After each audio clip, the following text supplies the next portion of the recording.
We're good? We're good? All right, we're opening the regular meeting of the council, meeting at City Hall, 8 North Elmhurst Road, on May 22nd, 2017, at the time of 7:10 p.m. Roll call for quorum, please. Alderman Rosenthal. Here. Alderman Dolick. Here. Alderman Ludvixson. Here. Alderman Williamson. Still here. Alderman Messer. Here. We have a quorum. Also present tonight are, Peter, you're first. Peter Falcone, Assistant to the City Administrator. Well, wait a minute. You're not only assistant to the city minister, you are, what is your official? Very happy to be here.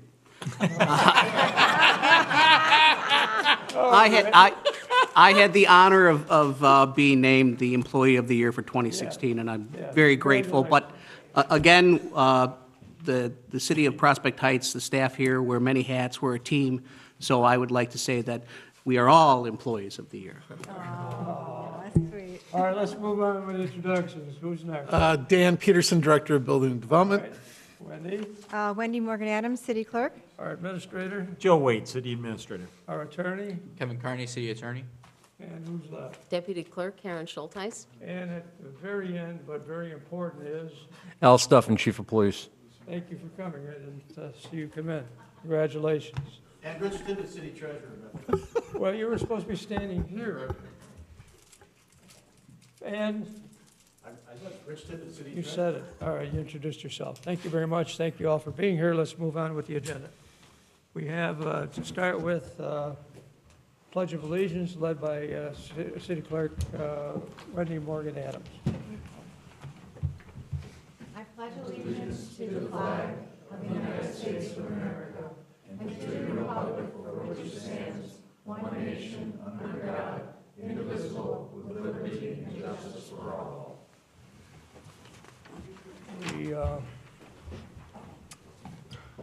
Karen, Yes. we had a, Yes.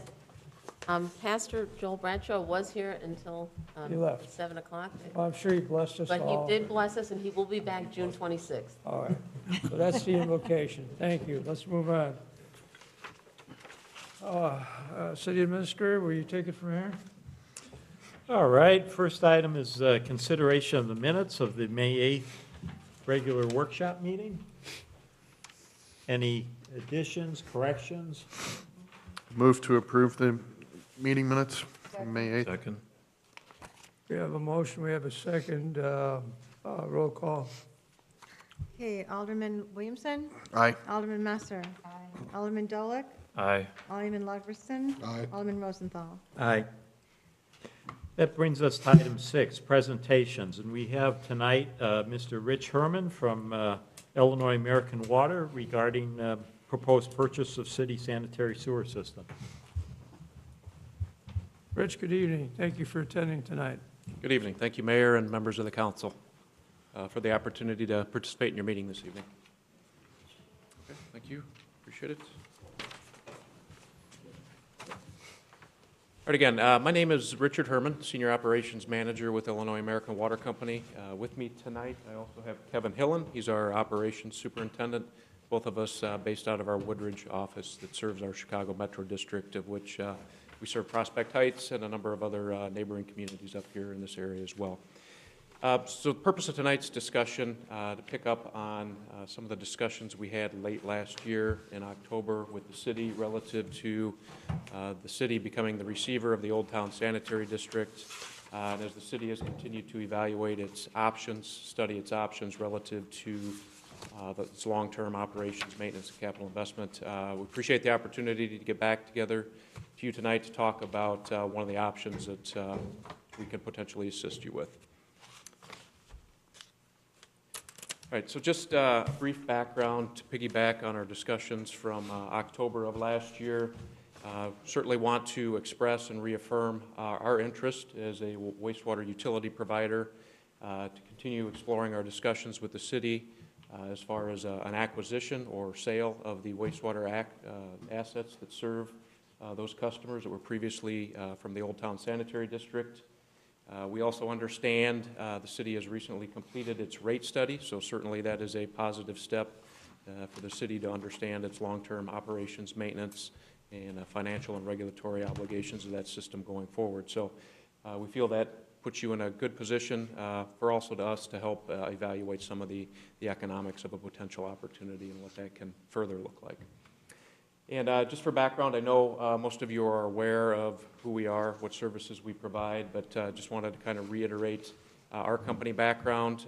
In the Chicago metro area, we provide wastewater service to about 32,000 customers across the Chicago metro area, where we serve approximately 30 communities situated across the 7 counties in the metro area. From a wastewater collection perspective, majority of the communities that we provide water service to, we also provide wastewater collection and treatment in some areas. So from a wastewater collection perspective, we operate, maintain, and invest in over 400 miles of wastewater collection mains in the Chicago metro area.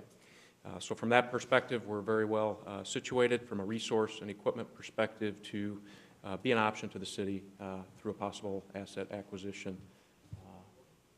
So another aspect I wanted to touch on, so when it comes to customers and communities at Illinois American Water, we put certainly our customers and communities at the center of everything we do. Just a couple accolades I wanted to touch on here that support that. In 2016, J.D. Powers and Associates, I'm sure most of you are familiar with J.D. Powers, they completed their first customer satisfaction survey of Midwestern state water utilities. And as a result of those 2016 study, Illinois American Water was ranked #1 in highest customer satisfaction of all the Midwestern states. The 2017 study results have recently been released. We continue to improve. Our numbers continue to improve in 2017 from a customer satisfaction perspective. We did, however, get margined out by St. Paul, Minneapolis Water Authority, but nonetheless, our numbers are still moving in a positive direction. One other accolade that really is a testament to the level of service we provide to our communities, customers. In 2016, one of our wastewater treatment plants in the village of Homer Glen was nominated as one of 5 of the best operated wastewater plants within the state of Illinois.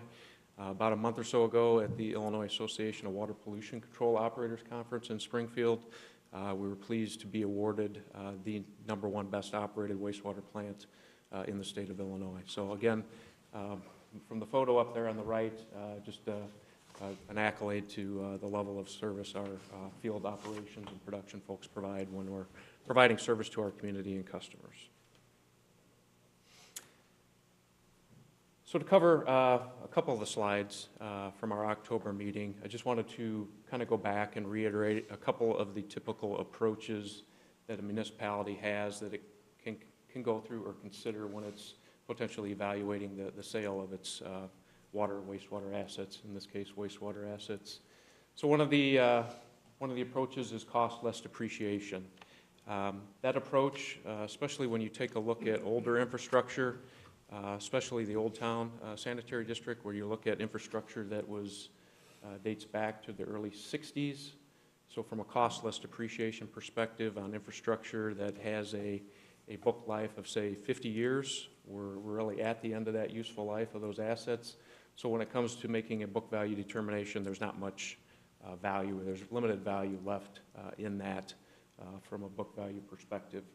So in 2013, one of the legislative changes that came about was it's called the Systems Viability Act.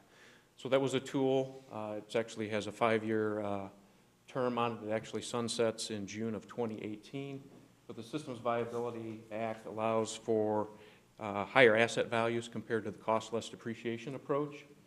So it allows for when a municipality is engaging a transaction with a regulated utility such as ourselves, allows for independent appraisers, particularly 3, to be involved in the process of appraising and evaluating those assets. And of course, those 3 appraisals come together to establish and confirm an average appraisal cost of the assets.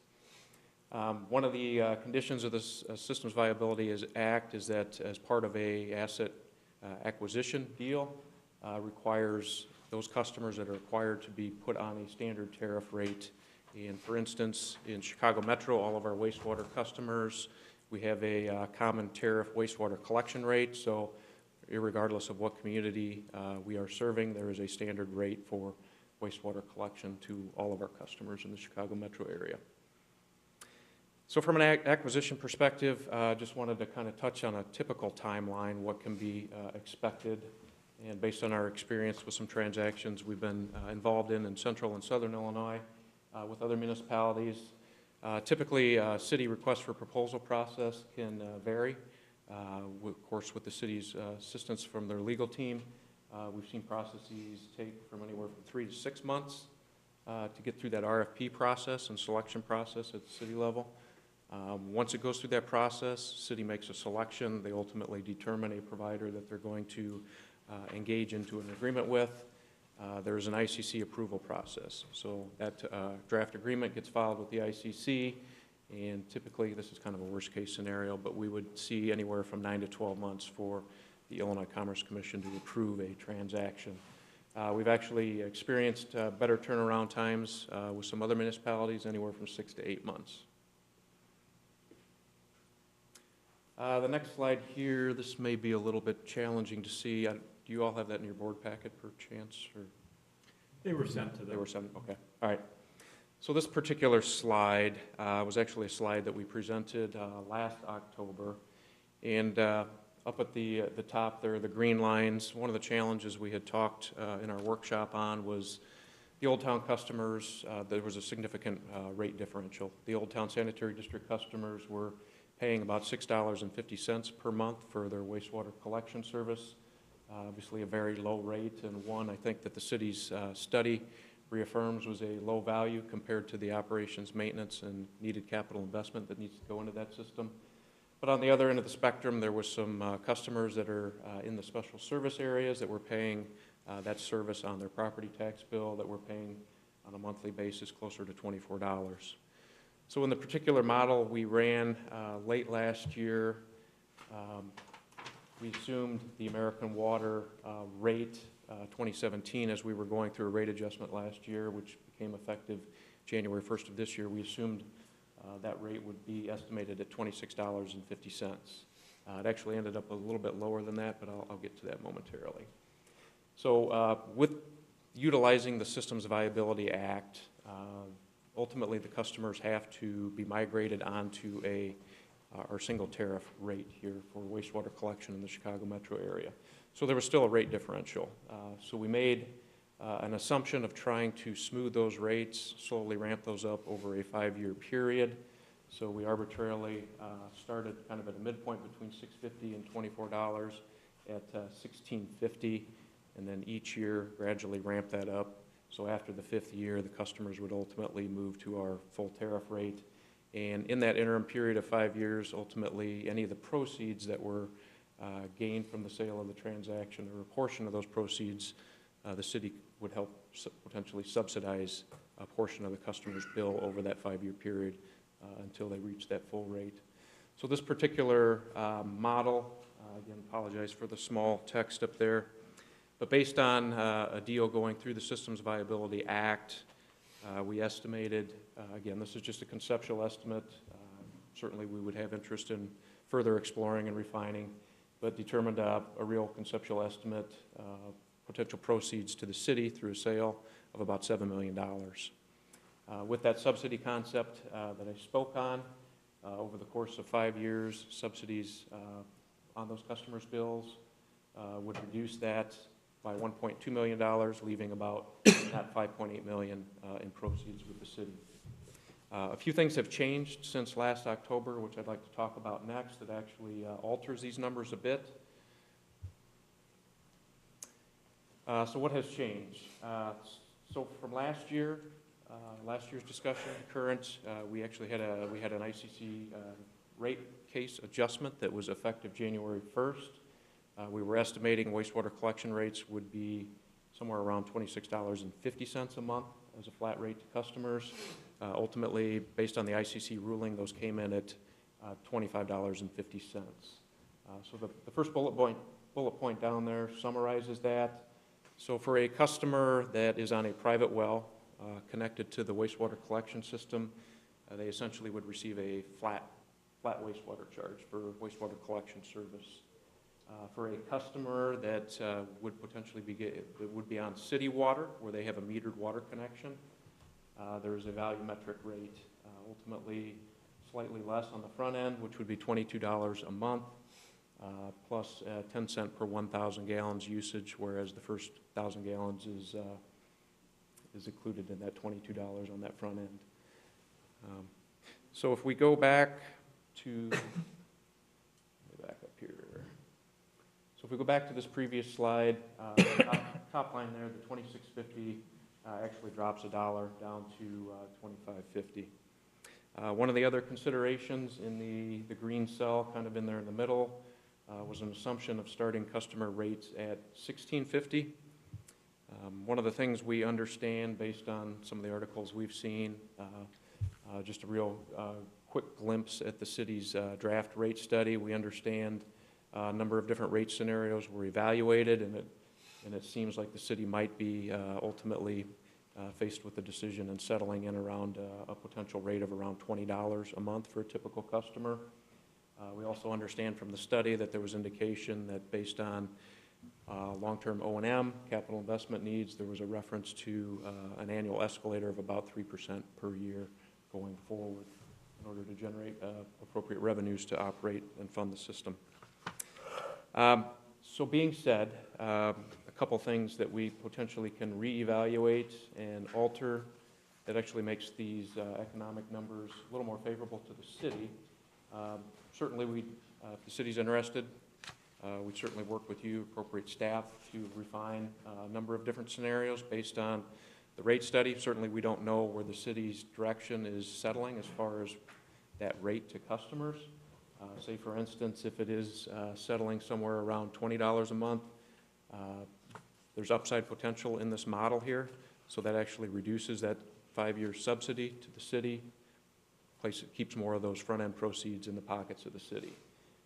So whereas this model determined about a $1.2 million subsidy, overall reducing that net down to $5.8 million, with some alterations to the numbers here, I think those proceeds will certainly be north of $6 million, fair north of $6 million after subsidy.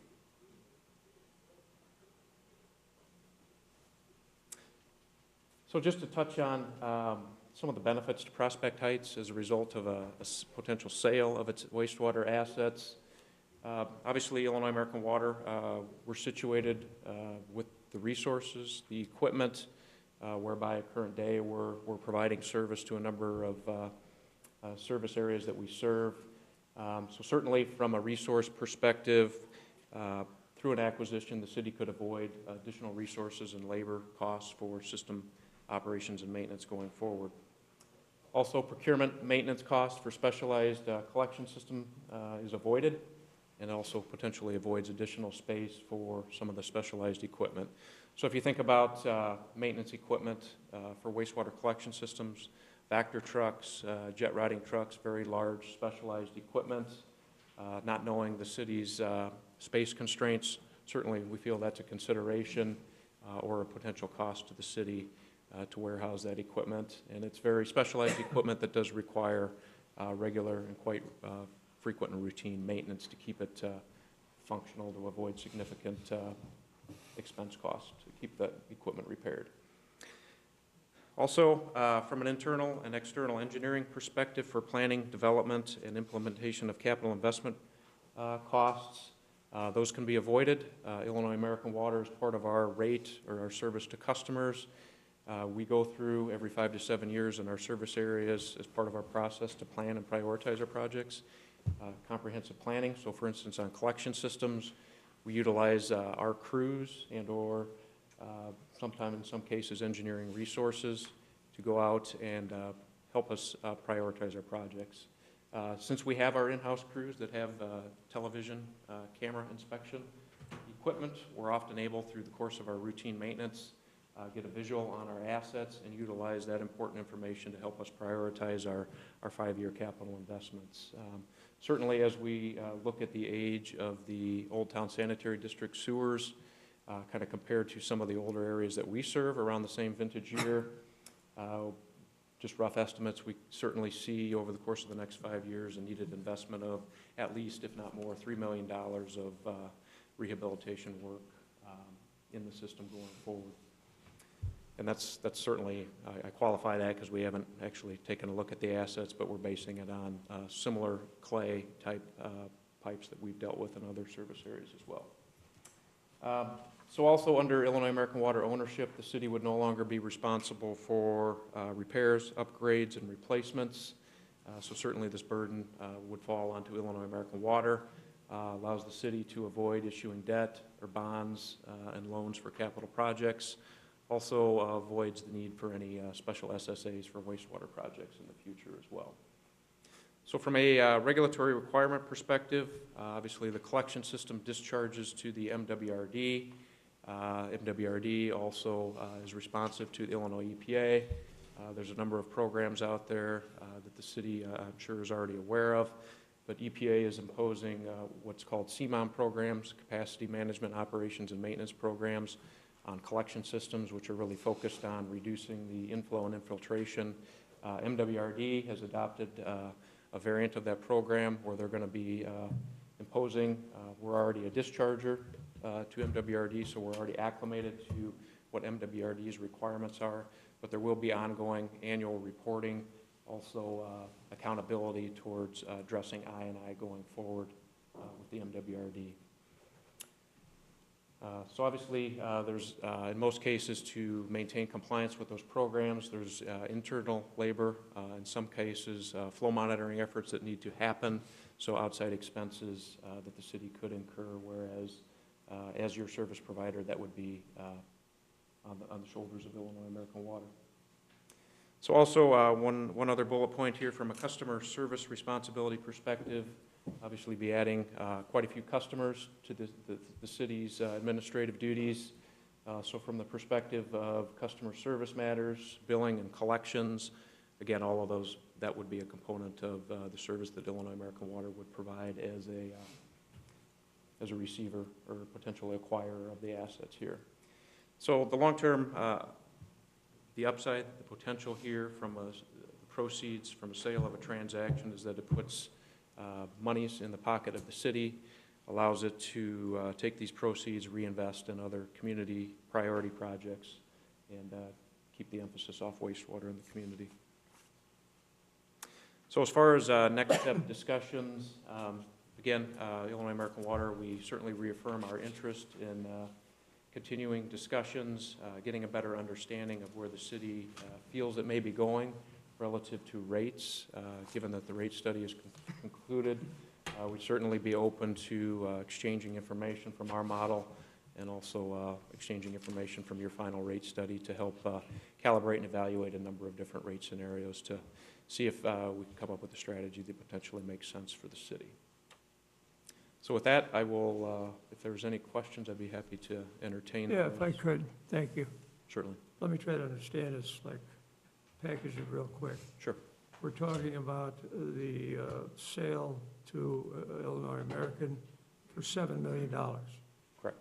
We're looking at a return subsidy giving $1.2 million back to pay for what you're doing by ramping up the fees. Where does the ramp start? Where does that start? Yeah, is That it was- 650 or they're paying 650 now, Right. okay? And we're gonna put up $1.2 million to creep them up to Mhm. 20, Yep. $22, $26, where are we at? Yeah, so this slide here, Yeah, I can't see it. yeah, Thank you. it's hard to see. This slide here is the one we discussed from late last year, but we looked at a starting point of customers going from 650 to 1650 as the starting point. And that subsidy in year one, the city would ultimately, because our rate is at $25.50, so that city subsidy would cover about $9 in year one, and then that would reduce over the course of the next 5 years until customers ultimately were moved into our full tariff rate, And what is the full tariff rate? $25.50. $25.50. It's a flat rate. All right, So we end up with, you got $7 million, or we end up with 4.8. Million two goes back. Right. Is that right? Yeah, 5, that's 6, no, 5, 5.8. 5.8, 5.8, right.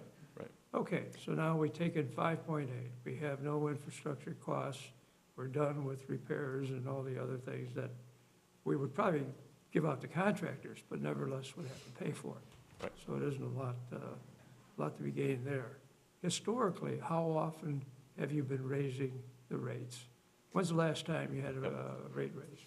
Yeah, so from a wastewater collection perspective, so if we look at wastewater collection in a neighboring community, Mount Prospect, we provide wastewater collection to, which discharges to the MWRD, very similar to the what would occur here.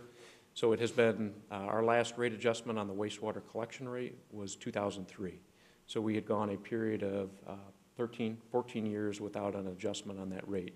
It was previously around $18 a month, and because of the ongoing need of addressing and investing in infrastructure, especially 1960s buried pipe, over the past several years, we've been investing anywhere from $2 to $2.5 million a year in rehabilitating that underground infrastructure that's essentially reaching the end of its useful life. And from what we saw from the city's rate study, certainly it was pointing fingers in that direction, that because of the lack of capital investment in the Old Town Sanitary District sewers, that the city is certainly looking at something comparable going forward as well. So it's not true that you go for a rate hike every year? Correct. It's been 13 years in this case. 13 years, correct. What's kind of the average, every Right. 10 years or what? Well, I guess I can give you a perspective on the water side too. We had an adjustment that occurred on our water rates this year, January 17. Ultimately, for the typical customer that uses about 5,000 gallons a month, they actually saw a slight decrease on their water bill or their water charges. Ultimately, while there was a slight increase on the volumetric rate, the fire protection charge dropped. So the net effect was customers saw actually about a 50-cent reduction in the water charges on their bill. To go back to the previous rate case in 2012, customer rates on the water side, again, remained flat. One of the things we did strategically up here in Chicago Metro, our Chicago Metro water customers were in their own rate group. We aggregated those customers with the rest of our customers in central and southern Illinois, and that was purely from a rate stability perspective. So by taking our 44,000 customers in the Chicago metro area, migrating them into a larger rate pool of 257,000 customers, that strategy was able to allow us to keep rates flat in 2012. So, historically, our company will go in for a rate adjustment probably on a 3 to 4 year cycle basis. But as a business, we're very conscious on reducing operations and maintenance costs. And between the 2012 to 2017 case, we actually reduced our operating expenses by 3%, or I think it was almost $3 million. So that has a net effect, also a very value that passes through the customers and helping keep our rates as low as possible as well. How do you meld these SSAs into this program? How do we mold those in? Yeah, I mean, someone said they're paying $40. You mentioned that paid around $24 now. Whatever the number is, it's a lot more than $6.50. So how do they mesh in with the rates, and what happens to them? Right. I don't have a clear answer on that. Ultimately, the intent would be to have a common rate for all of the customers. So we certainly would want all the customers aggregated together, those that are on SSA, those that are on the Old Town Sanitary District. And again, that $24 I mentioned was really something we extracted from some of the city information that indicated that those customers were paying about $300 a year through their property taxes. So converting that back to a monthly basis is when we came up with the 24. All right, and so the money is, I understand it, you get it all, you take care of everything, your rates are put together. As you put more people, more services into the group, the rates could actually stay the same for another time period. Correct. Okay. Alderman Williamson. Thank you. Sure. Going back to the mayor's original question about rate hikes or increases, rather, you had made mention that people in Mount Prospect or certain areas of Mount Prospect were paying $18. What was it after the increase? So that's the 2550. It went up to the It went up to 25. 2550. What about infrastructure improvements? Are those different than your base rate? No, so our base rate accounts for all of our operations, maintenance, capital investment costs, so that's in that rate to the customer, so that allows us to make the capital investments in the system. Okay, and then you had your numbers were based on flowage. How do you monitor flowage here where we don't have water meters to coincide with the sanitary? Yeah, so that 2550 I mentioned, there was two, let me back up here.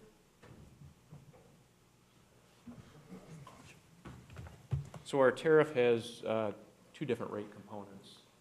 So for a customer that is not metered, so say a residential unit that's on a private well, and we don't have any ability to meter them, our tariff through the ICC just allows for a flat monthly fee to those customers.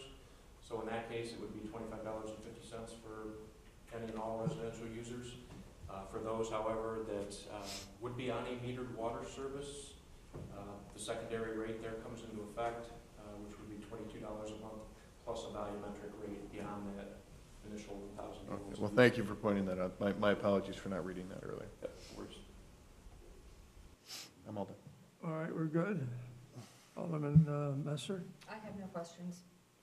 coming down the line. Who we got? Alderman Dolick, No questions, thank you. Alderman Rosenthal. Why do you want us? Why are you so anxious to get us? What question is that? They're in business. They want to grow. But go ahead, We're, answer it. I'm sorry, I should have said that. We're a wastewater utility provider. As with any business, we certainly have interest in growing, but we also are a partner and a steward in the communities that we serve. So we currently have a relationship with the city of Prospect Heights. Obviously, you're in a situation where you're evaluating options. Certainly, we want to be a solutions provider to the community, and I'm here to explain, deliver what we can do to help the city long-term with its infrastructure challenges. Alderman Ludwigson? Yes, a few questions. The $1.2 million that would be used to offset, am I in the cone, Rich? That's better. The $1.2 million that would be used to offset rates over a five-year period, is that linear? Because the 1.2 is about 20% of the total purchase. Mm-hmm. Would you be able to say the 1.2 would equal 25 years if we said, we don't want the $7 million, we want a $16.50 rate for 25 years? Can we push it out for 25 years? Well, I'm just saying the 5 years is worth 1.2. Right. Is that linear? Can I say that's covering so many years going forward? I have 5.8 left. I can really just slide that forward, except for inflation. We potentially could get 25 years of a frozen rate at 16.50. Would the ICC let you do that? Well, ultimately, part of the Systems Viability Act that helps establish the value of the system, we ultimately have to migrate those customers to our standard rate. In that modeling scenario we put up there, ideally, we'd need to make that occur over a 5-year period. I think that transition was fairly linear, but as far as that starting point and that end point, certainly we're open to discussions, exploring other options as well. I guess I'm really asking, is that 1.2 million realistic to really offsetting that 5 years worth of rate, or is that just part of the buy-in? Is that something you're doing to try and to make it more appealing? Because let's say they won't let you do that without migrating us. Could we put aside that 5.8 and say, we're going to pay you that difference of 16.50 for the people for 25 years? Is that a real number, I guess is what I'm getting to. Yeah. So there's a number of different options we can evaluate.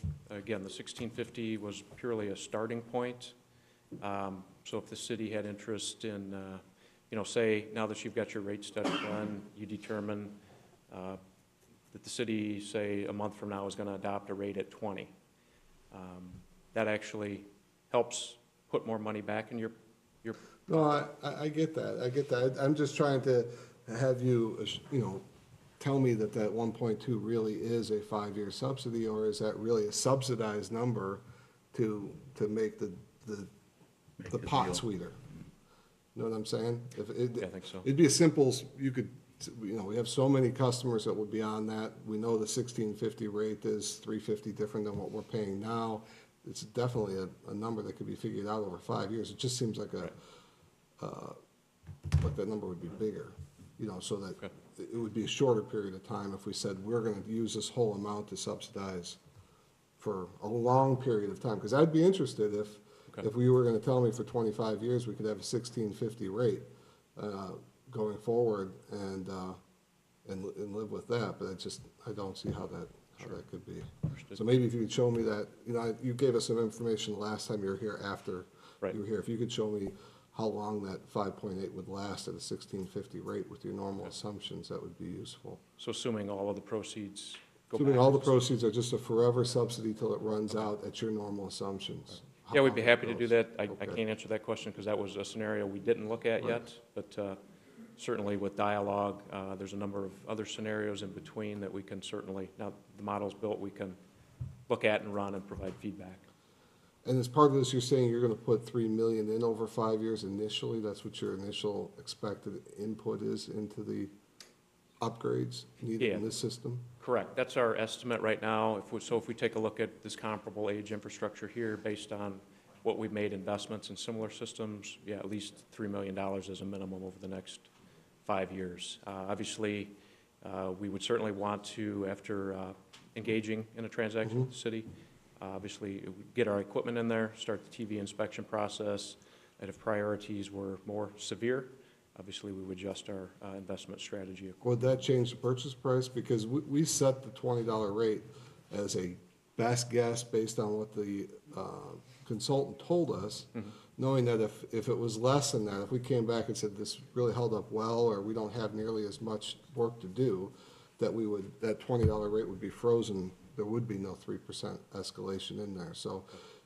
would that affect the final price? Are you able to make that determination ahead of time to say, no, we don't need 3 million, we need 1.5 in the first 5 years, so that makes it 8.5 and going forward? Because I don't think we have as much work as what was originally estimated. I mean, it was a big number, this $3 million over 5 years. But if we don't, how do we know we're not just giving that away? If we own the system, we would be able to take advantage of the upside to that if we don't have to make those repairs.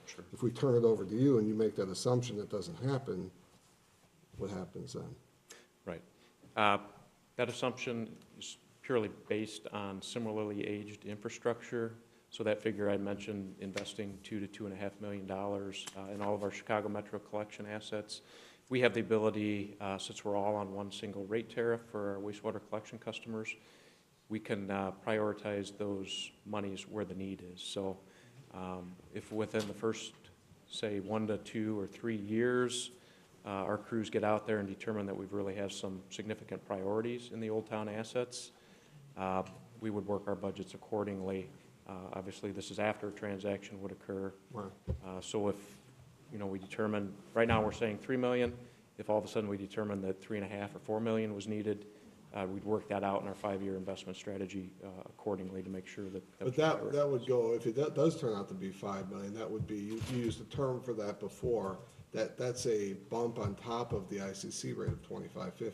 If you come here and you've got $8 million worth of repairs to do, we wouldn't be paying 25.50. You would have, you used a term for it, for these little repairs that have to be done or unforeseens that get added to the 25.50. What was that term? It was like a, you called it something. Tonight? No, when you were here Oh, in the before. past, the QIP? QIP, That was, that's it. yeah. So if it turns out to be more than 3 million, that QIP could kick in and we would be above the 25.50, potentially. Right. That QIP component could be a factor, could come into play. So if we have investments that we need to make beyond our base plan, that allows for up to a 2.5% investment beyond plan, essentially, per year. So what percentage of your people are at the 25.50? Or will be are at the current rate of 25.50? Is it half? All of our wastewater collection Right. customers are at the 2550 that That's are, that wrong. What percent have the QIPs? right now that QIP, as a result of the 2017 case, was reset to 0. Right, they were all, so the better question is, December 31st, before the ICC lets you raise it to 2550, how many were above the ICC rate in 2016? What percentage of your customers had QIPs in place? Half? I think, Three quarters? 10%? I think all of them. Okay. And the QIP kicks in if you go 2.5% above your expected cost of infrastructure improvements in any. Yeah, the QIP has a cap on it of 2.5%, so it allows for a rate adjustment after investments are made January 1st of that following year, but it's capped at 2.5%. Okay. Okay, thank you. Anyone else that I missed? Alderman Rosenthal, you had two things. Pardon me? I thought you said you had two questions. No, But you're good? I'm good. All right, you have water already. You have sanitary, right? You're We all do. Are you in the Old Town Sanitary? Yes, yes. Yeah. Yes. Okay. All right, so that got me straight away. All right, if there are no further questions, Joe, anything for you? No, thank you. Thank you, Thank you. appreciate your time this evening, thank you. All right, Mr. Administrator, we're moving forward. No appointments or confirmations, proclamations. Do we have any citizen concerns and comments? No, not that I've received. All right, which brings us to item 9, staff elected officials and commission reports, and we have the Chicago Executive Airport monthly update from Representative Betty Powell. Mr. Mayor, good evening, ladies and gentlemen of the council. I'm sure that each one of you received in your mailbox, I left you a flyer that was put out for drones. Since this time, the FAA has now ruled that even hobbyists don't need to file. So we'll see what will happen. But at least we are being proactive, and that is exactly what we wanted to happen. We've now received the PDF from the Daily Herald. So we have the ability of printing these and giving them out, be it the block party or be it whatever facility, leaving some here at City Hall. We are doing the very best that we can through the Village of Wheeling, through the City of Prospect Heights, advertising it in our newsletters. We'll get the word out as quickly and the very best that we can. So hopefully that there will be no incidents in the future. Rich Tibbetts is going to be working with Rob Marks with ComAvia, who is our advertising marketing company, and we're going to be doing a public service announcement on our TV station as well. The Airport Noise Committee, just so everyone knows that they'll be meeting on June the 7th at 6 o'clock. All are welcome. At this upcoming meeting in June, there is a private flight department that will be making a presentation on new approaches that they will be using, that they use for runway 34. It's very important, I think, for everyone to know, and I only learned this afternoon myself, so I'd like to share it, that the FAA does allow private companies to supply their own approach and their own takeoff and their own landings, but it's only for their own use. So it'll be very interesting to see what comes out of this meeting on the 7th of June. The next board meeting will be 1 week later. We're usually the third Wednesday. This coming June, it will be on June the 28th. Our regular board meeting will be at 4 o'clock in the afternoon, followed by the joint meeting between the City of Prospect Heights and the Village of Wheeling at 7 o'clock. It's all being held this year at Serenellas. We are very pleased to announce that Chicago Executive Airport has been announced the reliever airport for the state of Illinois. We're being awarded by the Department of Transportation. One of the criteria that was looked into was the excellence of safety, relationship with local, state, and federal agencies, the maintenance of the airport, and the services provided to the local community. So Jamie will be going downstate to Springfield to receive this, and we're obviously very proud of it. On June the 29th, there'll be a public information open house to discuss the airport's noise exposure maps. Now, this is the day after our joint meeting, so all of you will be able to hear the experts that will be there making the presentation. We are opening it the next day to any of the residents. that would like to hear the same thing who may not have been there on the 28th. That will be taking place at our airport offices from 6 p.m. to 7:30. Saturday, July the 1st is Rock, I have to say this one slow, Rock and Run the Runway. It's a 5K run and 1 mile walk beginning at 8 a.m. That same day will be the fireworks, the food trucks, the beer trucks, and everything that will be on the old Charlie pad. And more information will be available. Anybody that would like to be in the run or the walk, you can go on to the chicagoexecutive.com website and register. Our first construction project will begin on June the 14th. It's construction of a new bypass taxiway called Lima 1. It will provide aircraft the means to access runway 16 approach, and if another aircraft is ahead and not ready to depart. Project will take approximately 45 days to complete. I would like to thank Alderman Rosenthal for attending the mayor's breakfast. I think it's very important for the residents to see the city officials that are there. Also, I'd like to mention that Trustee Joe Vito from the Village of Wheeling was there in attendance as well. So again, Alderman, thank you for being there. We appreciate it. Anyone have any questions for CEA? Thank you very much. Thank you. Which brings us to other staff elected official commission reports. Mr. Mayor, do you have anything? Oh, no, it really was thank you for coming. It really was a great breakfast. Joe, you were even up there speaking your heart out. Once a year. You did a great job. Everybody did a great job. And I tried to involve everybody, and it was really fun. And the food was pretty decent, so. Very good. Everything worked out very positively. The elected officials, and let's just go down the line rather than picking out names. Chief Steffen. After what I had to announce over the weekend at the breakfast, that's all I have. All right, and you put the one item on YouTube, I heard. Yes. And what item was that? The awards? Yeah. Yeah. It wasn't YouTube, it was Facebook Live, as I was talking about the award and the retirements of both Officer Bertone and Corporal Minier. That was posted to Facebook Live. Joe Vertone, I think, did a really good job overall. I'm sorry to see him leave. He's only in his 40s. I mean, he's not. He's 51 he's year old. my age. He really did a great job with the DEA and all the other things he got involved with. So that's great. Alderman Ludwigson? Nothing at this time. Alderman Dolan? No report, thank you. Alderman Rosenthal? Yes, last Thursday, the Strategic Directions Committee held a meeting. We haven't had time to get a summation report. We'll do that at the workshop meeting in June. However, there were some actions that were taken and recommendations to the council, for the council to consider.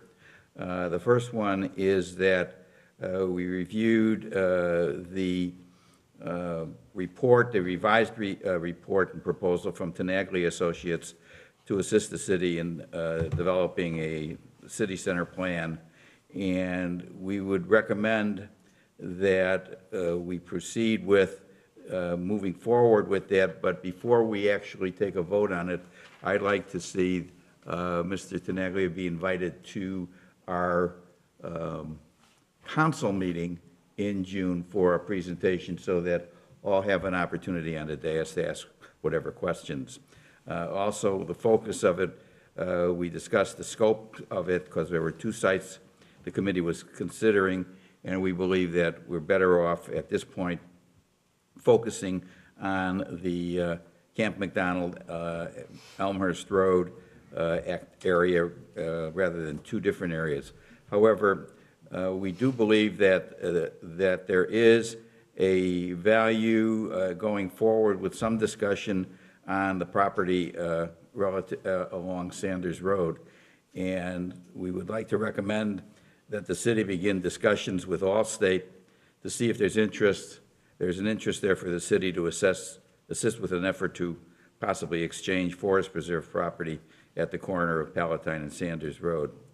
We also identified a topic for the June Strategic Directions Committee meeting, and that will be an evaluation of the current city's operating and capital budget processes, what we like about it, what we don't like about it, and what we would like to see changed. That'll be the subject of the June meeting. And as I said, the summation report will be forthcoming at the workshop meeting, but I would like to get at least a feeling from the council about inviting Mr. Tenaglia to the council meeting in June. And he's the city planner that has done Yes. virtually every city along the railroad track. Yes. Yes. Yeah, it's extensive. He provided us with some documentation. Alderman Ludwigson had asked to see what kind of products he produced, and he provided with what he could provide us. Some of the material, he said, was confidential, but he gave us a good idea of what it was. Joe, how do we look for June for a presentation? All right, let's try to limit it maybe to 15, 20 minutes. Okay. You call the shot. It's your group, and he's really been working with you, so. And one other item, I would just like to thank the Department of Public Works. We received a concern from a resident in Rob Roy regarding the entrance areas in terms of lighting or poor lighting in that area, and there was a quick response on the part of the department to install some, I guess they're glowing light or glowing posts so that a driver coming in at night is able to see the outline of the turns going in better than it was before. At least I tried them. They seem to be better. So thank you to the Public Works Department for their quick response. Okay, Alderman Ludwigson, I'm going to back up to you just for a moment. Very important contributor to our city's well-being and local person that took care of her ward and when she was an alderman and airport when she worked hard. I believe you appointed her. Darlene Alstead passed away a couple of days ago. Can you say a few words about her? Yeah, I could say a lot of words about her.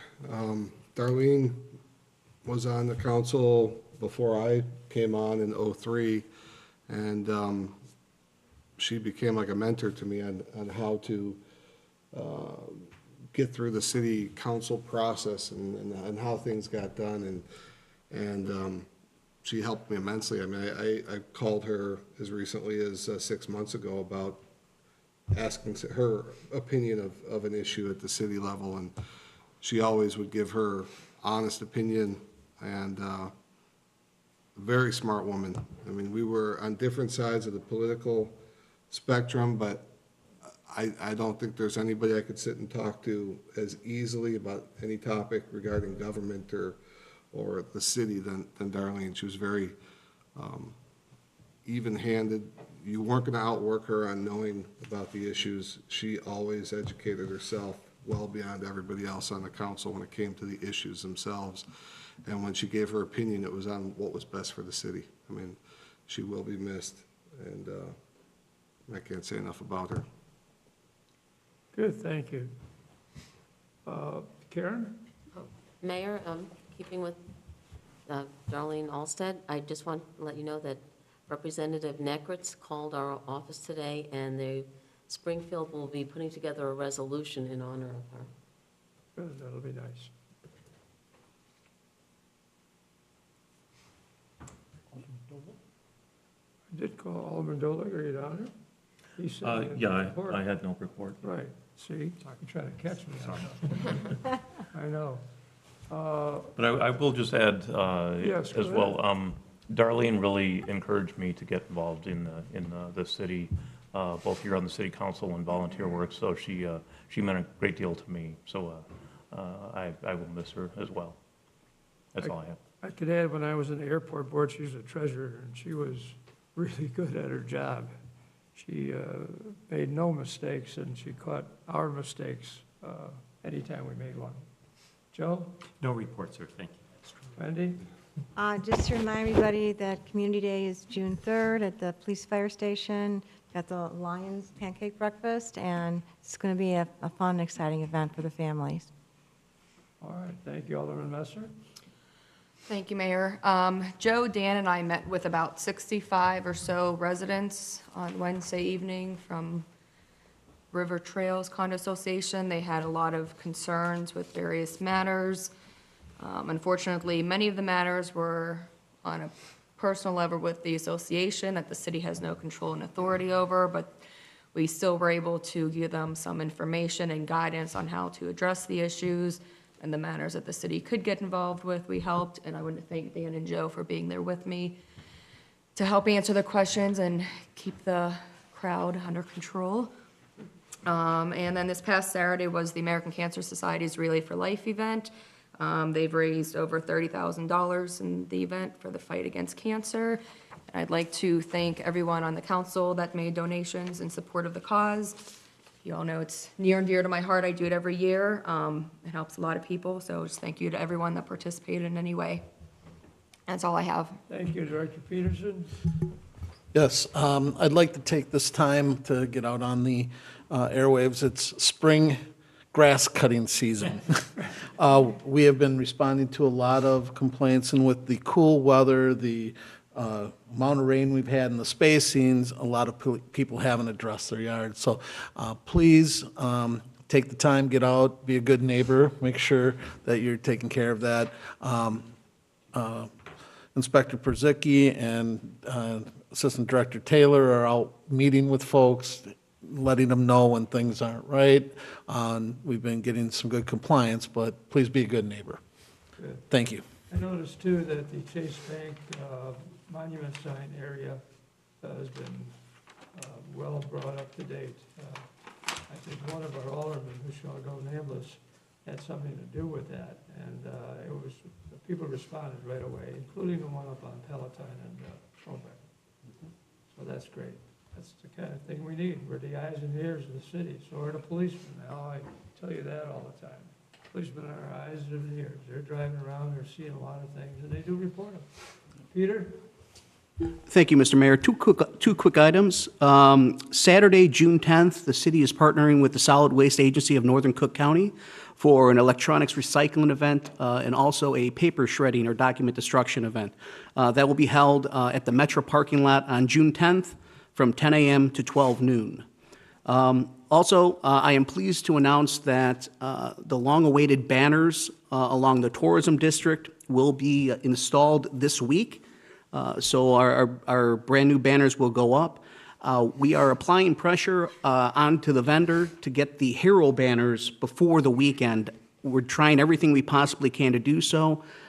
There's a shot that we could get them on Friday. If we do get them on Friday, they will be up for the weekend. Thank you, sir. Peter, you mentioned that to that company that you were, the Employee of the Year. I'm pulling out all stops, sir. Good. Alderman Williamson? Thank you. In honor of Alderman, Director, volunteer, activist of the city, I'd like to give express my gratitude and my appreciation for everything that Darlene Olstad ever did for the city. And I know that she will be sorely missed. So may she rest in peace. Amen. Thank you. All right, did we get everyone? If I missed someone, say it now. All right, City Administrator, please. Oh, Treasurer, is he out here? Treasurer Tibbetts, you didn't come out. Wherever you may be. Yeah, no. No reports. All right, thank you, though. All right, moving on. Which, next item on the agenda, consent agenda, no items, old business, no items, which brings us up to new business. We have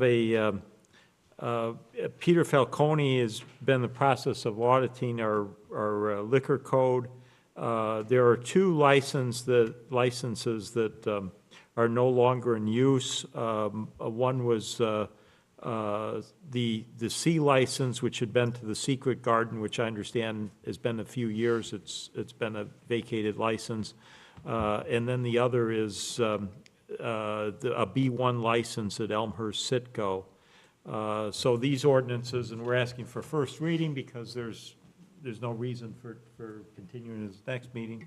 We're asking for waiver of the first reading to decrease these number of licenses. There was an error in the packet, and Peter will have his Employee of the Year award revoked. But that's also too, 1 hour. for 1 hour. But please understand, too, that's also the quality control process that used to go till Friday. We get the packets out on Wednesday, so we miss these things. We apologize, but nobody died. That's good. So are we looking for a motion to approve?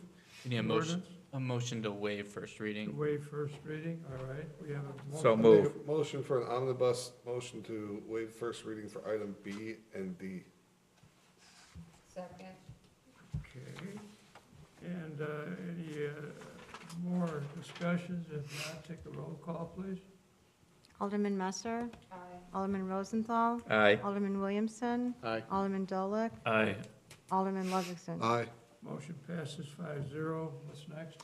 Brings us to item 12F. This is a staff memo and resolution agreement regarding financial management. We need a motion to approve items.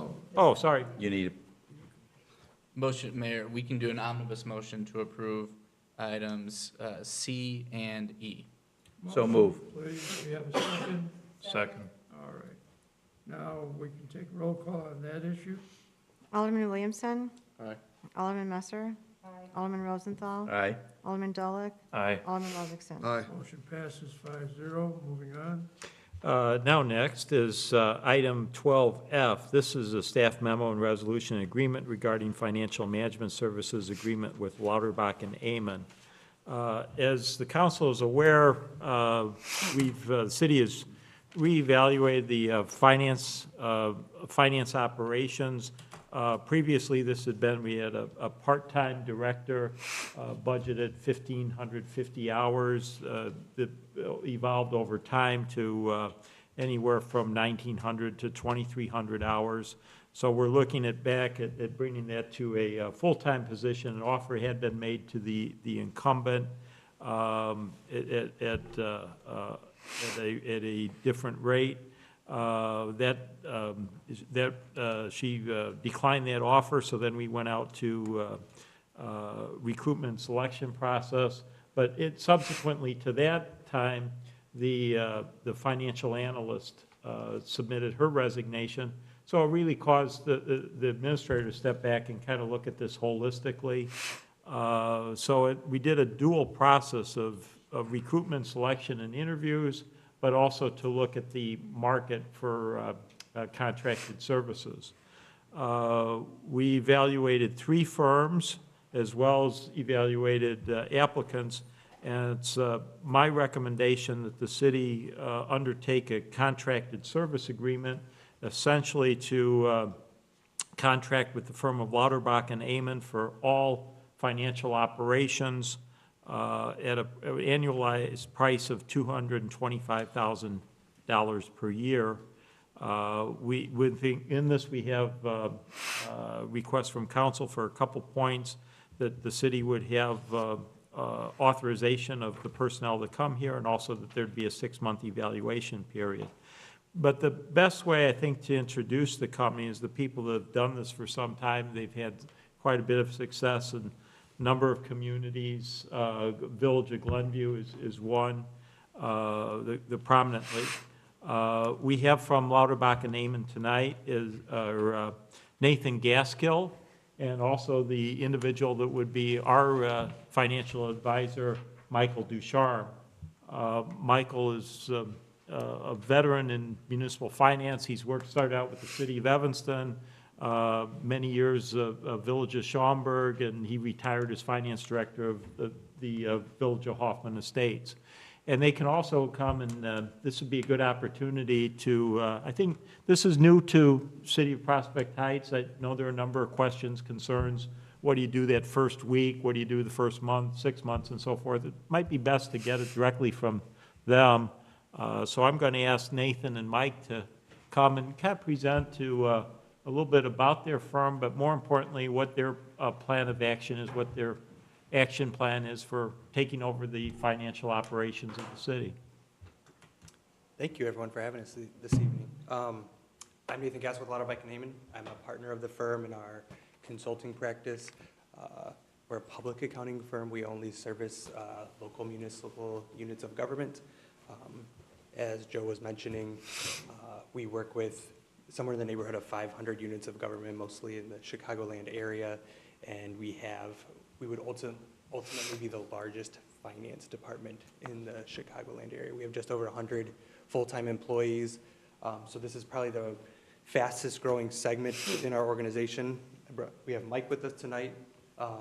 One of the unique ways that we apply this model is we're able to fit the right resources in at the right spots when it's needed. And so what we found in most organizations, small fire districts, library districts, et cetera, is if you need someone to help you with the tax levy or capital improvement plans, et cetera, the cost of having that person on staff is more than what you would need for the remainder of their hours of employment. So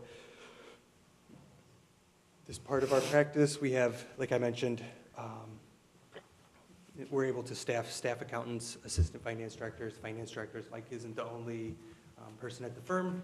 Like Joe mentioned, Glenview is our biggest model.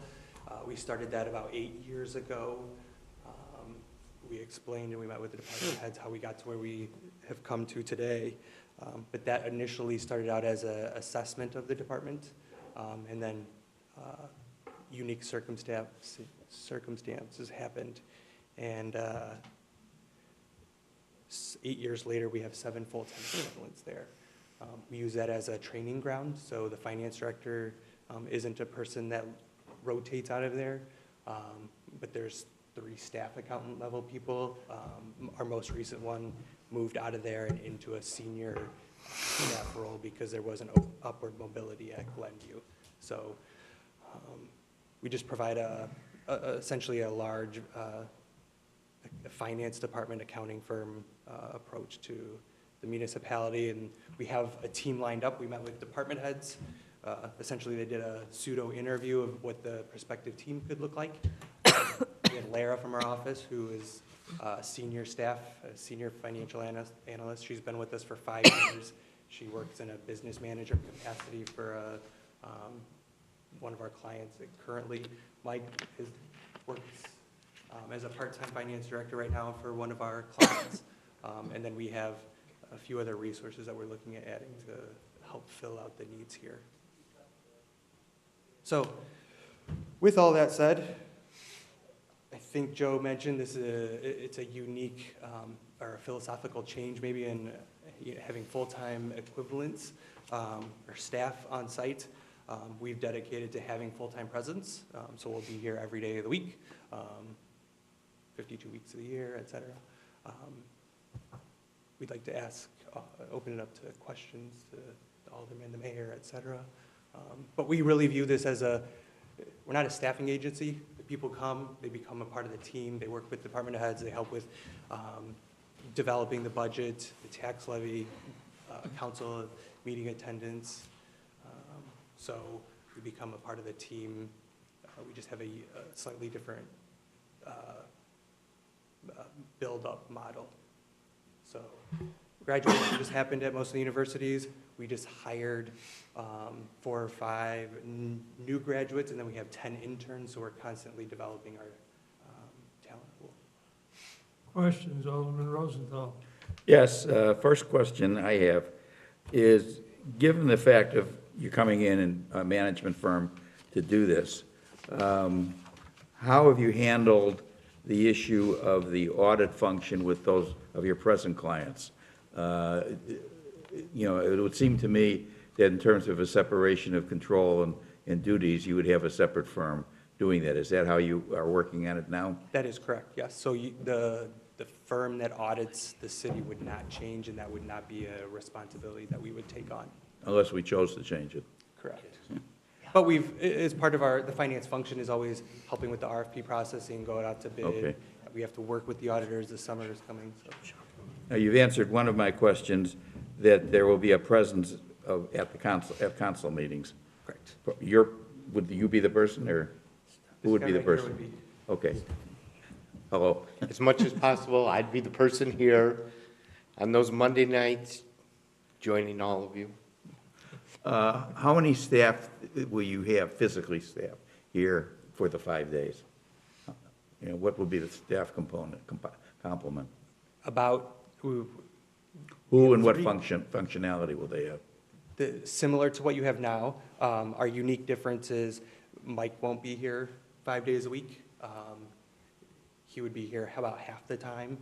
And then we have another level below him that would be here about half the time, and then another full-time person. So there's one full-time person, And then two split. 2 splits, at different times of the week? Is that how you're going to do it? Correct. So they'll overlap with. So in effect, there would be 2 physical bodies from your firm here 5 days a week. Am I thinking of it right? Yep. Okay. Alderman Dolan. No, thank you. My questions have been answered. Thank you. Alderman Ludwigson. That wasn't, you know, I read the proposal on that, but that wasn't really clear. At the very end of it, there was a summary that kind of said that somebody would be here.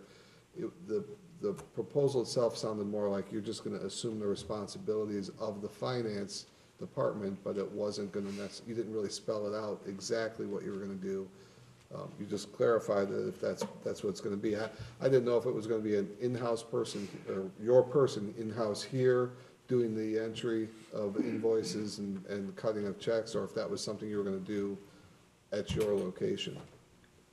We do all different versions of the model. So our intent is to meet with, we met with Joe and department heads, and it was clear to us that presence 5 days a week was important. And so if that's the service level model that is necessitated, then that's what we.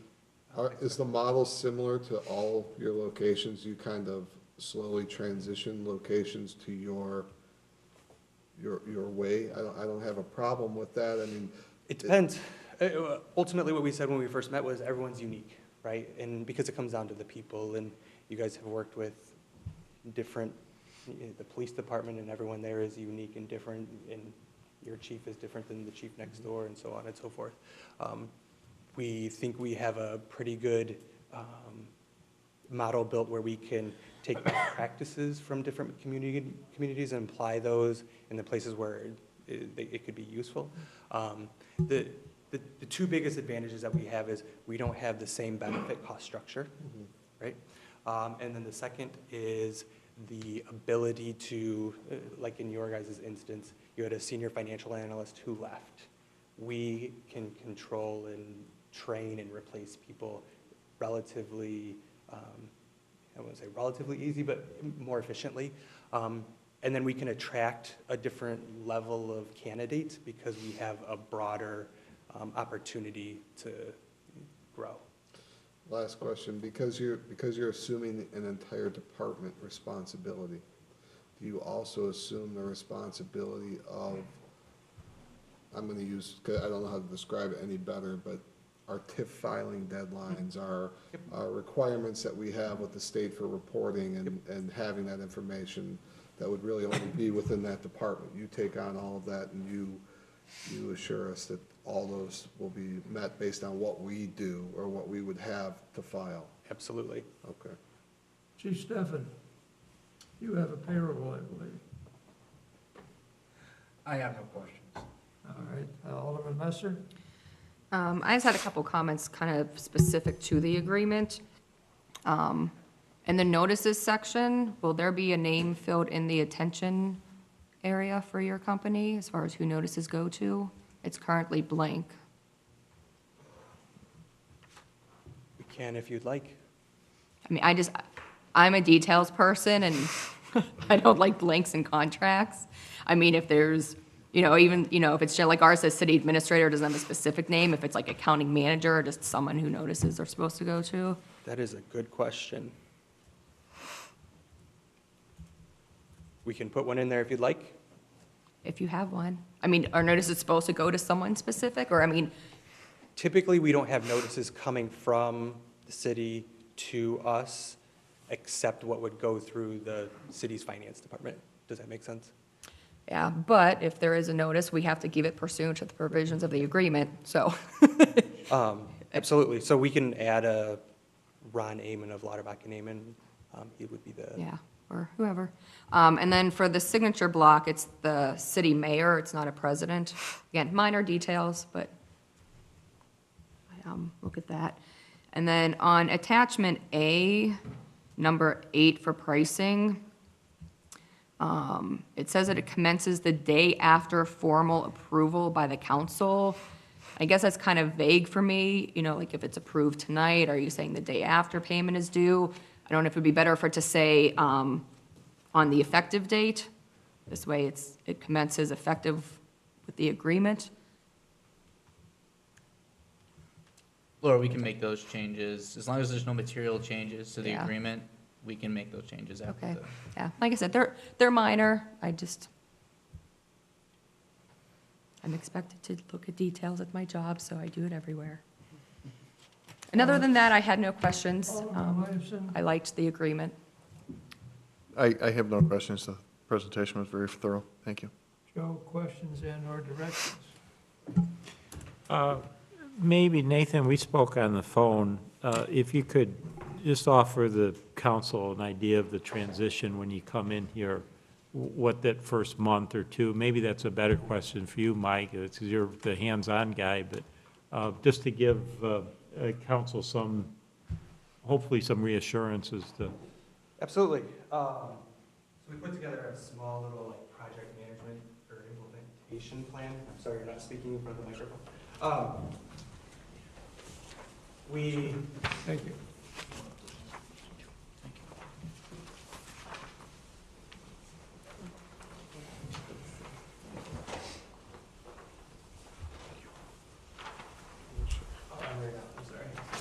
Ultimately, the idea here is 2 full-time equivalents. Everyone in our firm is currently fully employed or gainfully employed, and so we can't flip a switch and tomorrow we're going to have all these resources on site and ready for you. But what we do, as this is a growing part of our organization, it gives us the opportunity to open it up to our pool of staff. When we came and we met, we said we had a sample team that could support the city. Mike, Lara, who's the senior staff person. So it's very typical, and we go back and say who would be interested, whose skill set match what you guys put into your request for services, what you need, and we try to match those up, and then we try to fill where there's holes. So we kind of outlined a 3-month typical 3-month plan for an engagement like yours. It's going to be not trial and error, but it's always going to be a work in process, right?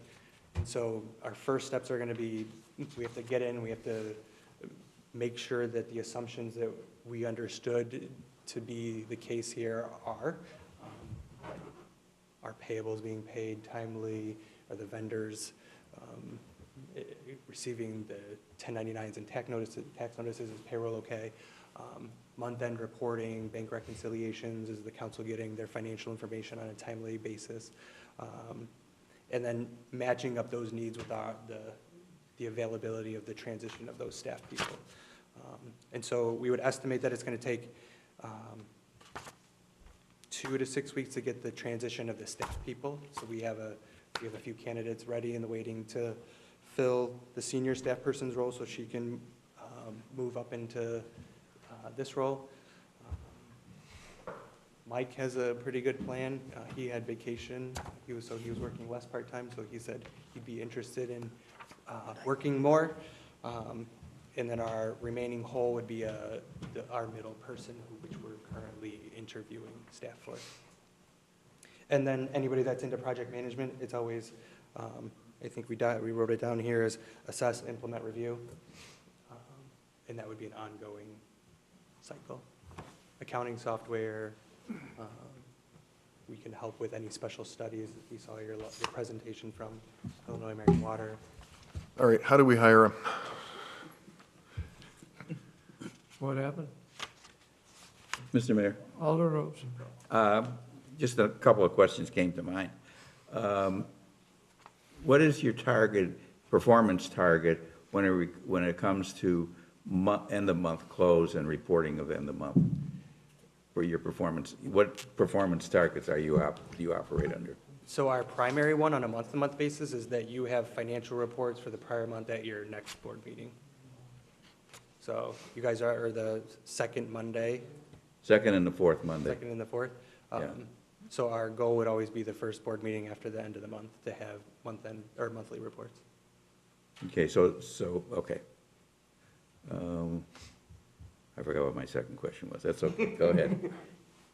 Your billing rates, is it a package of so much per month or so much per week, or is it by a trainee at $8 an hour and you, for example, at $9 an hour, and that kind of stuff? $8.50. I gave you a raise. No, I mentioned we don't, April 15th is not a busy date on our calendar. We don't do any personal income tax returns. We only work with units of government, and so as much as possible, we design fixed fee models because all of our clients are on a budget, a fixed budget. So our goal is to build in some of the savings from the benefit costs and then make it as efficient as possible to eke out gains there. And so fixed fee, she asked about the billing. We always do after the month, end of the month. So if you started June 1st, the first invoice would come out the middle of August. Treasurer Tibbetts, are you awake? Yes, sir. I'm listening intently in the back. I bet. Yeah. Any questions of the gentleman Not here? right now. I'm sure I'll have plenty of time to meet with them. Yes, you will. Talk things through. Good. I have- Good. Am I missing someone? Yes, ma'am. Yes, I just have a couple questions. So is there a maximum amount of hours that you're going to be devoting? Is there not a maximum, it just is as needed, or is there a minimum amount of hours? I just want to get an understanding of what kind of hours we're looking at. Neither. Neither. So in all these cases, our expectation and your expectation from a service level commitment is we have a contract with you, and if we're not living up to your expectations, more so we have to work with the department heads on a day-to-day basis. If we're not doing what needs to be done of us, then that will come to fruition pretty quickly. And then are you going to provide curriculum vitas of all the different people, or the 3 people that you're going to be sending? I'm sorry, I missed that. Curriculum vita, resume, so we know the qualifications and the people that we're dealing with? Absolutely. And that's going to come when?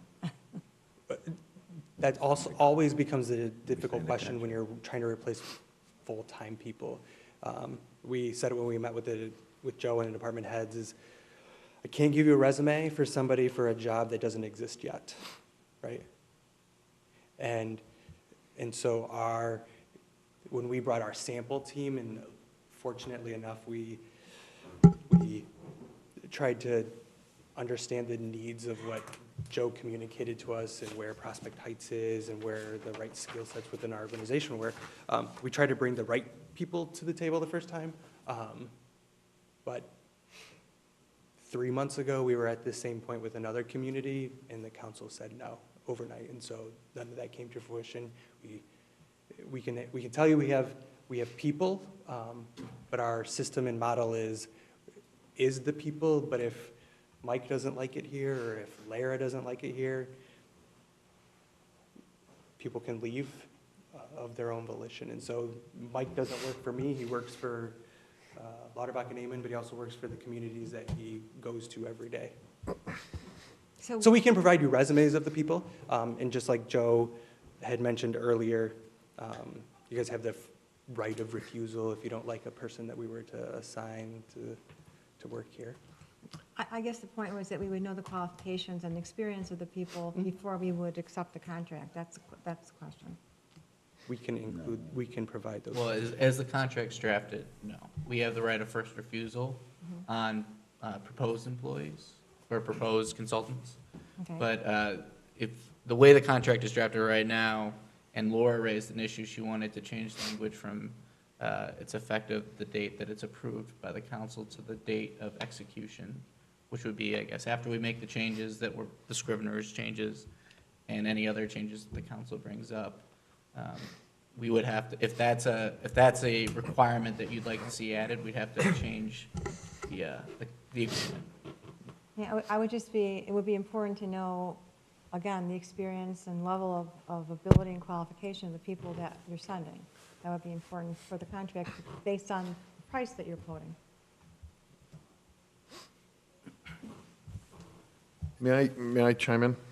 Yeah. Go ahead.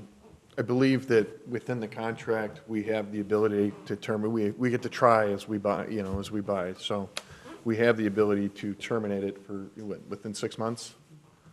Okay, so we have that, we have the ability to try it out. And if we don't like it, we can go a different direction.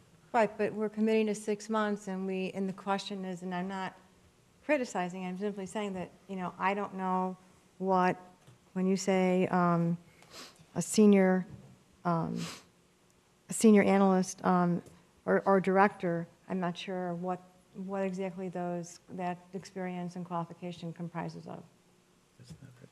We don't have a definition. Mr. Mayor, that wouldn't, frankly, that's something we wouldn't normally do. Yeah. Just looking at the last position, our senior, I forget what she was, senior Financial analyst. financial analyst.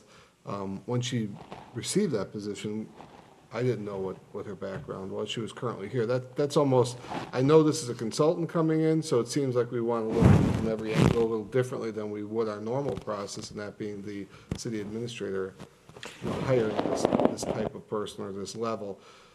Just to comment on that. But the second thing I wanted to ask was, you made a point that, the people could change internally. I understand that. It makes sense to me.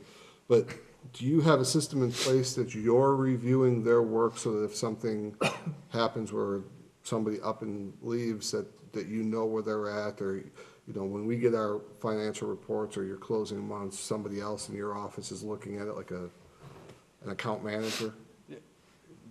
That, in your case, it's a little bit easier because we already have 3 people that we will have involved with Prospect Heights in the relationship. We work with a lot of smaller, like I mentioned, units of government where, like our smallest one is half a day a month. And so that's an added benefit, but it wasn't one that I brought up because we have the internal controls within the existing resources that we would bring to the table. But in all of those relationships, we always have about 75 to 80% coverage. So like on a small half day a month, or we have a few that's maybe 6 days a month of staff time. You get used to that person, but about 75% of those 6 days, there's a manager that is familiar with that organization. Many times they were there 3 years ago because it's blossomed into giving other people those opportunities, and then they became the manager of that account. They review the month-end reports. They're usually the primary for when the auditors come out for field work, helping with the budget, et cetera. So. I remember what my second question was. All right, go ahead. What will be the accounting and bookkeeping software platform we'll be operating under? Our expectation right now is that it would stay the same. We actually have experience with the system that you guys have. It always becomes a part of the process when we evaluate, assess. And so every community is unique, like I mentioned earlier. The hardest part about any software transitions are the utility billing function. So, okay. Sir, may I ask a couple of more questions? Yeah, go ahead, sir. 2 parts.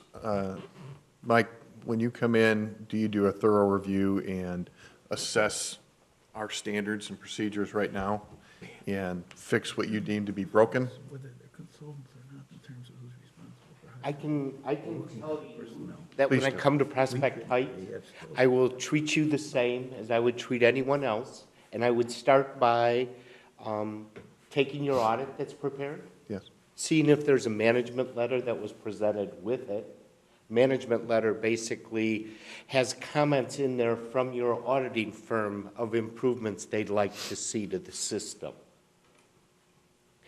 Next step would be to review your budget. To then take your monthly revenue and expense reports and compare what's happening so far within the year to raise a flag possibly with myself that, well, I'm not sure how these numbers, when we reach the end of the year, are going to meet up with the budget. Concerns that I have with that, I'd bring to Joe's attention immediately. Once those basic things are done, I'll start with, is there an investment policy? Is there a purchasing policy? Is there a fund balance policy? Each of those policies, if you have them, we'll review them to make sure they've been updated. If you don't have them, we'll get them made and put in place. Days that I'm here, any of your department directors hopefully would probably have questions for me on the days that I'm here. If not, they'd be able to get a hold of me pretty easy. Even on days that I wasn't here, if something came up that was of importance to them, that they needed an answer right away, they'd have my contact information so they could email me or call me, even if I wasn't here that day. The work that's being done by the other people that are here, I will review that work when I'm here. If there are things that are going out and I'm not here, we'll set it up so that somebody can review it before it comes to you. So there is some redundancy in the process. Now, No, I'm not saying that's a bad thing. No. Don't get me wrong. If you're reviewing somebody else's work, there's nothing wrong with that. currently now, I work for a municipality very much the size of Prospect Heights, Who is that? Village of Cary. Okay, thank you. I work there 2 days a week. Originally, when I started, I worked there 3 days a week. They set it up so that they wanted to use my hours in the office, so they told me the meetings they wanted me to go to. If it is helpful to you that somebody is here every Monday night, or for the Monday nights you have village board meetings, I'll set up my schedule so that I can be present to attend those meetings. Any of the board members, aldermen, mayor, Joe, of course, anytime, if there are questions, I'll be more than happy to answer them. I love to answer questions. Just ask me the questions. I'm pretty familiar with that. I think I am a good communicator. I think I could take financial practices or things that we do on a regular basis that you may not understand and allow you to understand them better than you do now. Something that is kind of near and dear to me personally, and I'm sure others feel the same way, is we have kind of a disconnect in our credit card processing system. And you're already familiar with our software. Is there something that can be done or to expedite that or make you streamline it rather? We're already aware that that is a hot button, so. Okay, yeah. but that's something within your realm of capabilities? Absolutely. Okay, thank you. Maybe not at day one, but Like day 3. All right, well, I guess my last question would be, how do we hire these guys? I mean, again, back to, Mike was just demonstrating like a little interview, but get an organization, right? The resources and the backing of that. So even when Mike's not here and he gets some time off, there's always someone back in our Warrenville office. Okay, what's the next step? No, there is no next step? Well, Mayor, we have to decide if we want to approve the agreement Well, that's what I'm asking. with the conditions that were, the main condition that's not a immaterial change is the changing the payment date from the date of approval to the date of execution. Is that an issue for LNA? No. Okay. So we can approve with those changes as amended, approve the agreement as amended. So move. Second. Roll call, please. Alderman Rosenthal, Aye. Alderman Dolick, Aye. Alderman Ludwigson, Aye. Alderman Williamson. Aye. Motion passes 5-0, so it's in your hands now to get your scrivener or other. Correct. So are we establishing Sure. Correct. an execution date? Execution. We are, I'll coordinate with them. Yeah. What are you doing at 9? Well, that's a good question. If we get everything done in the next few days, can you start, like, call it immediately? Yeah, our goal would be to start filling in as much as possible, as quickly as possible. And so we have temporary resources that we can fill in as we transition. All right, but just keep in mind, this is not just going forward. There's probably a lot of things that are Going back back. here that haven't gotten done, so it'll be a good session. Thank you. Correct. We look forward to it. Thank you. Thank you. Thank you. Thank you. So you'll finish the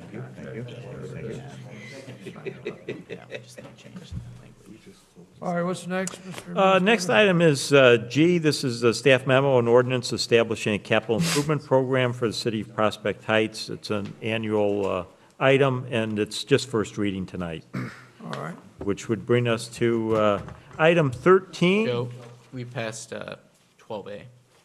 We didn't address 12A. 12A, okay, let's go, whatever we need to do with 12A. First reading. It's a first reading. It's the Oh, I'm business sorry. and license Sorry about that. regulation of the Prospect Heights City Code, first reading. Any discussion on that topic? Then we'll bring it up at the next meeting for approval. Yes, sir. All right, and it's in the packet in case somebody forgot what we're talking about. Is that right? That's correct. Oh.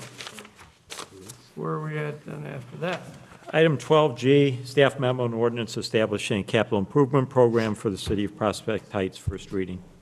May I ask that we table item 12G until we get a new finance director on staff? Yeah, that makes sense. You can ask for it. We need to make sure everybody's in favor of that. We need a roll call. Motion to table, no, it just can be a voice. I vote. Okay. So we have a motion to table. All in favor? Aye. Any opposed? Item is tabled. Moving on. This is the discussion selection of topics for upcoming workshop meeting. Items previously listed are the review of the city liquor code, and we also will need a discussion of other items for this upcoming meeting. All right. You hit the word that I wanted to speak about earlier, liquor code. Someone passed out a article, the editorial from the, what paper was it? The Daily Herald, and it had to do with requesting a moratorium, which I brought up 3-4 weeks ago, which I like. But is that a home rule problem? So Mayor, I actually looked into that. It's Island Lake was the community, and they are non-home rule, so they're in a similar situation. The city, I've already reached out, and the actual resolution doesn't cite any authority for the action they took. I've reached out to the gaming board council just to get his input on it, and I will report back to the city council as soon as I get some. We already have a PZB issue, Dan, with someone coming in wanting a sit-down restaurant, and we all know what their goal is. It's beyond the sit-down restaurant, and I don't want people going through these mechanics if we in fact can put a moratorium in. And 1 year is probably the exact thing that I like. If anybody has any comments on that, please do it. Say it now. If you're against a moratorium, let me know.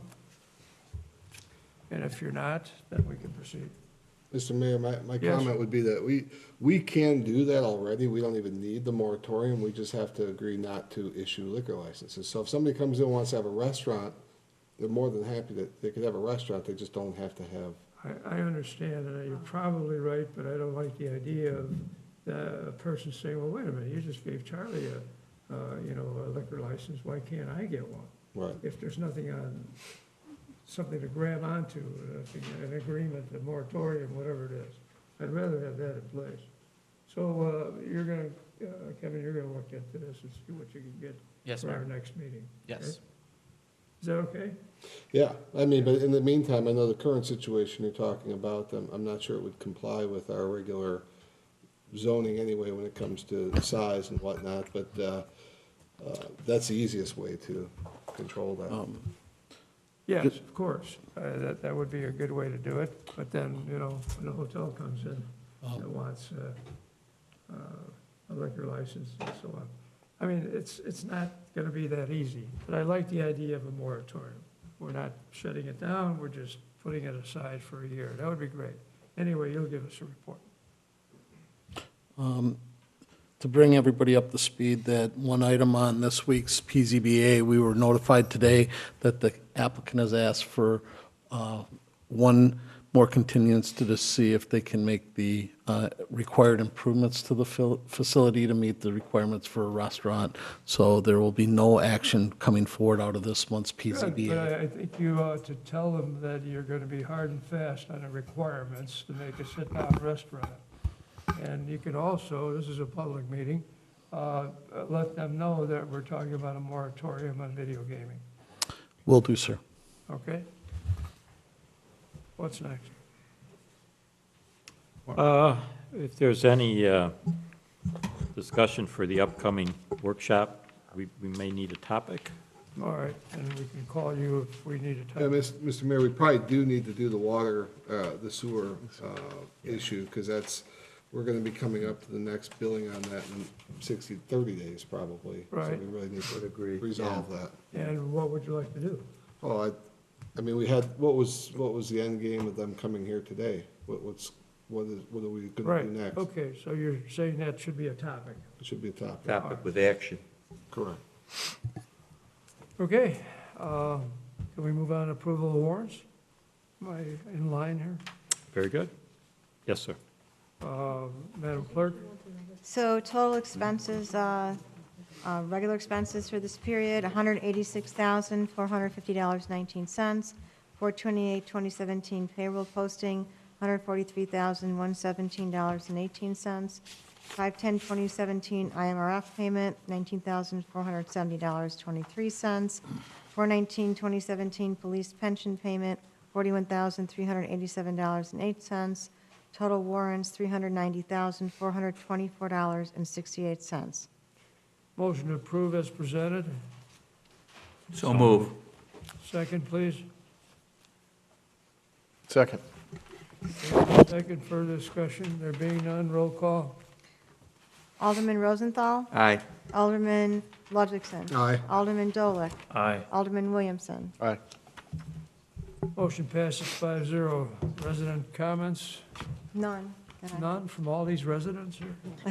All right, executive session we already accomplished, and no action was required, and we need a motion to adjourn. So moved. Second? Second. All in favor? Aye. Amen, thank you.